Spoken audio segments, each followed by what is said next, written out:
Hi, Lone Stranger here, taking a look at the GSI Microdualist Complete mess kit today.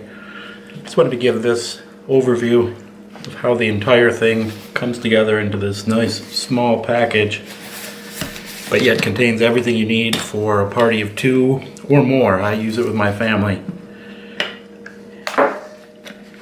Inside, everything is neatly stacked together to take up as little space as possible, yet leave you some space in the middle.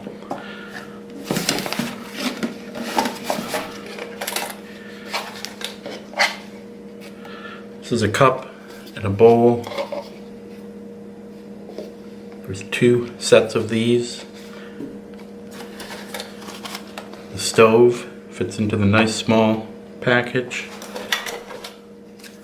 There's a couple of GSI's famous sporks or foons. I've got plenty of room for a canister of fuel in there. Got my other bowl and cup set. All of that is tucked inside the pot.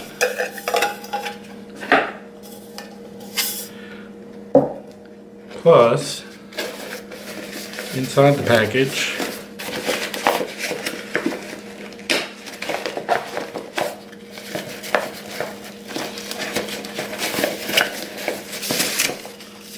the windscreen is easily carried inside.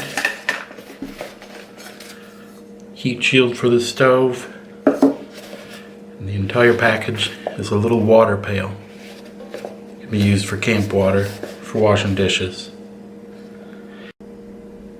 The entire package goes back together just as easily. Packs nice and small for a group, small group, or 2 people. It's not a minimalist set for one, but I also use it as sometimes by myself. Alright, now let's just focus on the stove itself. Comes in its own little stuff sack. I've left the warning labels on there because they create a nice protective shield around the stove itself.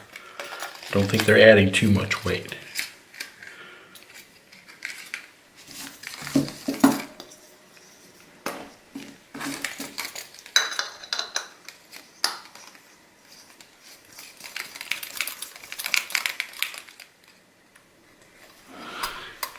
Give you a little close-up on how this stove folds out. Each of the 3 pot supports swivels.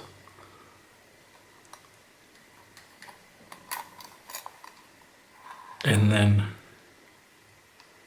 comes over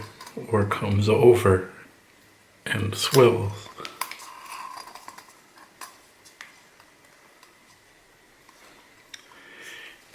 I'm going to bring this up close because I want you to see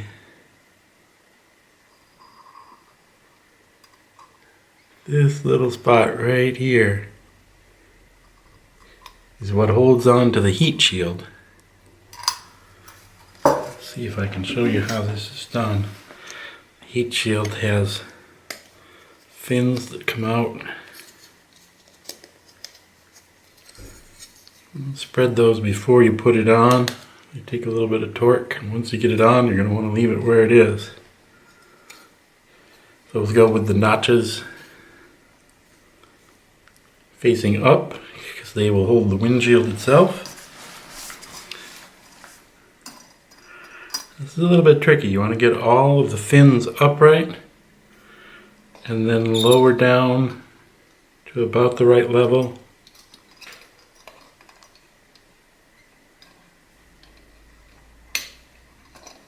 And if you lower them all down at the same time, the heat shield is in place. It's a little bit tricky, but with a little practice it becomes pretty simple.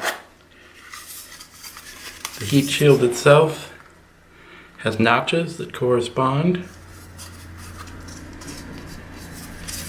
It also has this feature here where the edges of the ring clip together. All this makes it relatively easy to use in the field, but as you can see, not always. Installing the windscreen onto the heat shield can be somewhat challenging. The connections holding the heat shield onto the stove are quite small. It requires a bit of coordination and luck.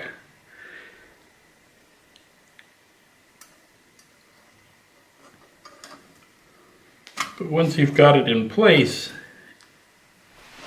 it stays pretty steady. I haven't had it come off. I've only had some issues putting it on. Once you have the windscreen and the heat shield in place, this is the time when I would light the stove. I'm not going to do that now. I'm going to show you how the pot fits right in there. And there is about an inch of space on the edge all the way around. There's some good airflow through there as far as not burning the metal. The excess heat is allowed to release out the top where it's still heating the pot. Crossflow is really well eliminated.